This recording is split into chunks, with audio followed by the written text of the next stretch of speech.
Vasudevaya. Haribol. In the program that we run in the prisons, usually on the first interaction with a group, we usually ask them to reflect on the reality that where we find ourselves today, it is because of decisions that we made and actions that we took. And of course, in that kind of environment, it's sort of like really, really obvious. But in our own life, it's often not as obvious. It's sometimes hard to connect the dots between what I'm experiencing in my life right now and the choices that I've made, the decisions that I've made, the actions that I've taken in my life. There is a tendency for almost all people to blame unhappiness or misfortune or difficulty on someone else. It's because of what they did to me, or because of this situation or that situation. There is a actual strong tendency to not take ownership of our current state, our experience of life.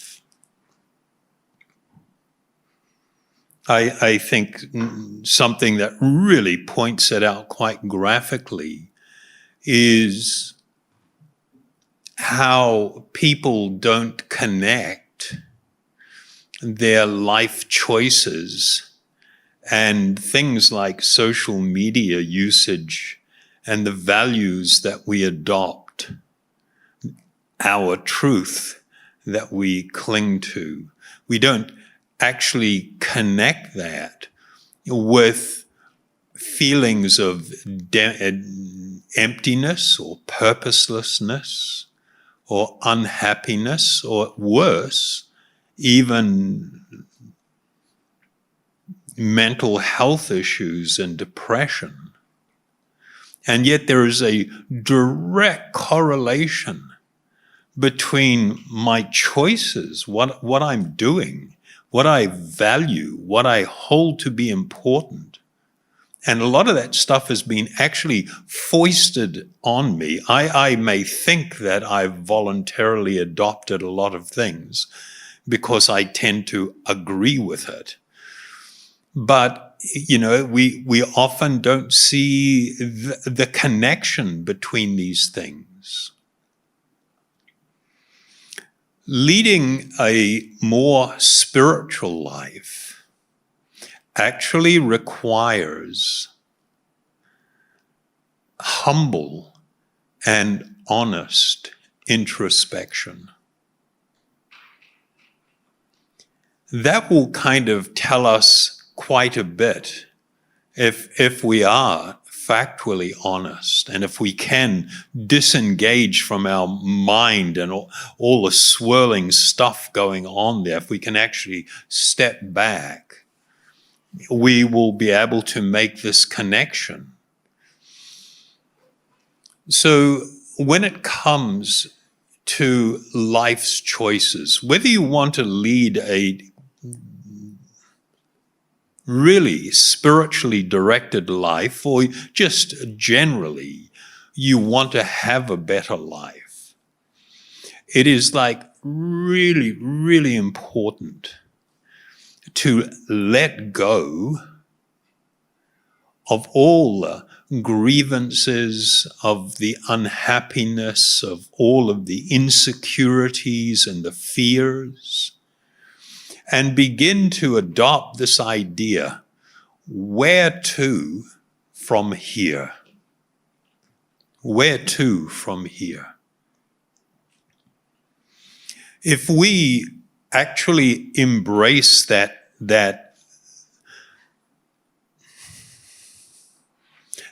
thinking, and if we adopt principles that are more spiritual in nature, then we will come to appreciate that what our life is going to look like going forward and how it is going to end, what will be my experience of even that. Sorry if that disturbs some people. It's kind of like we have this little bit of a fantasy going on. That I was in Hamilton giving a talk a few weeks ago, and I said actually the motto is not all roads lead to Rome, all roads lead to the cemetery. And it's like, oh my God, that guy's so brutal. But it's a reality. We are transients. A spiritual understanding is that we are eternal spiritual beings temporarily residing within this body. This body is not me, and the mind is not me. And I should be the one driving the bus. I should not cede control of my life's choices and decisions to the whims of my mind and my emotions. I need to be actually in charge. If I want to plot this course, the where to from here, then I have to thoughtfully consider what will be my guidelines for living such a life. What's going to keep me on course? What do I need to do to produce really wonderful outcomes in my life, where I can actually come to the position of experiencing happiness, actual happiness, to feel filled with purpose and meaning, to experience the awakening of wonderful spiritual love, then I need to plot a very purposeful course. I need to begin to act in a way that produces those outcomes. And so the real focus for everyone has to be where to from here. You know, all the stuff that we've been through, all the stuff that has passed, that doesn't change anything. That's there. That's there. And if I'm dwelling in it, you know, it's so amazing how people spend so much time trying to change or wishing to change that which cannot change. You know, stuff that's happened. It ain't going to change. No matter how much you think about it and brood over it and complain or cry or, you know, whine and moan or get upset and angry, it ain't going to change. None of that's going to change. Why be focused on that which you cannot change? Your life, the period of time that you have left in this particular body, in this journey, that you have control over how that's going to turn out, how that will proceed.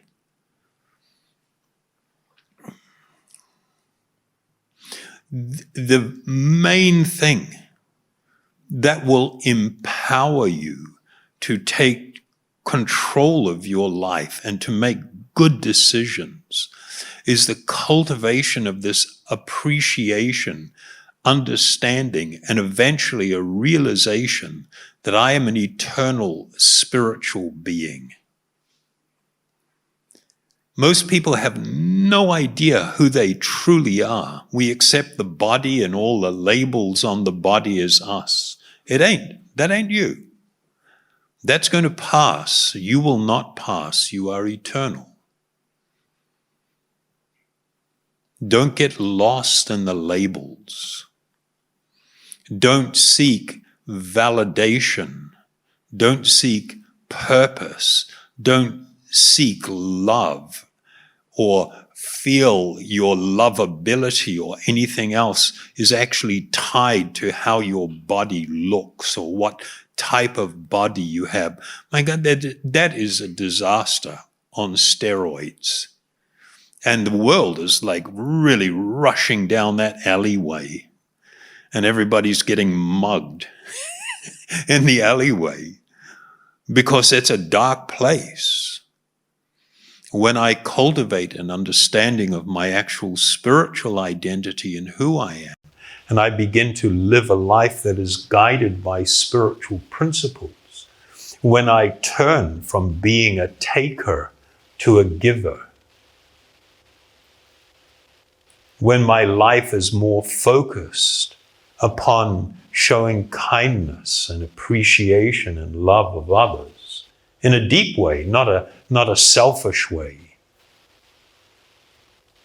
your life can become extraordinarily wonderful. In spite of the difficulties, life is always going to be difficult. It's the nature of existence in the material world.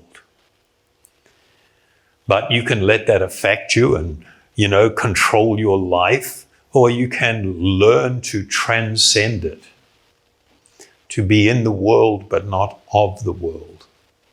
So the cultivation of the spiritual understanding of my identity is the foundation for such a life. And the quickest way to become increasingly immersed in that appreciation and for it to become a realization. This word realization, self-realization, it means the reality, the experience of the reality of who you truly are as a spiritual being. The quickest way to experience this is through this process of daily bathing in these spiritual sounds, immersing yourself so it cleanses the heart and the mind. It removes all of the pain and the bitterness and the sadness or emptiness or fearfulness. And so we really, really encourage that you adopt. And if you want to know, we have lots of resources online. We have people here that are more than willing to share with you insights in how to build a personal spiritual practice around this process of chanting these sacred sounds, these holy names. And so I humbly beg from you that you actually consider this and that you act on it because it is in your best interest. Okay? That's about all I got. So quiet in here. Too serious, or it's okay? It's a relief to hear that which is true. As the old saying goes, the truth shall set you free. If you are experiencing pain and unhappiness in your life, it is always going to be because you are adopting something that is untrue. If you live by actual truth, it is a monumental relief. It's so wonderful. Thank you very much.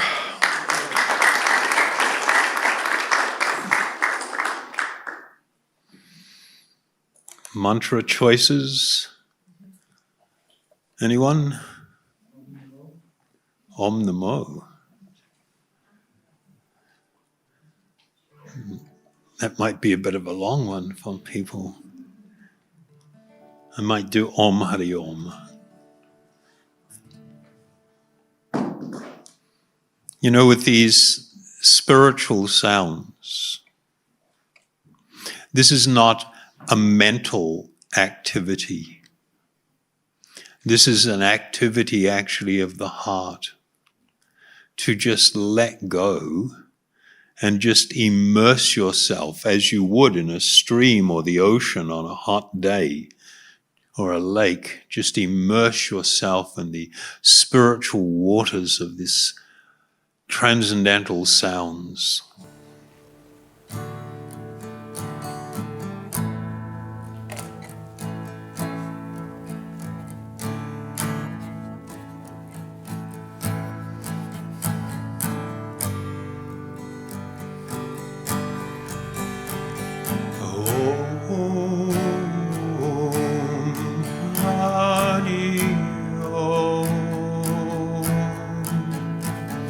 Om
oh,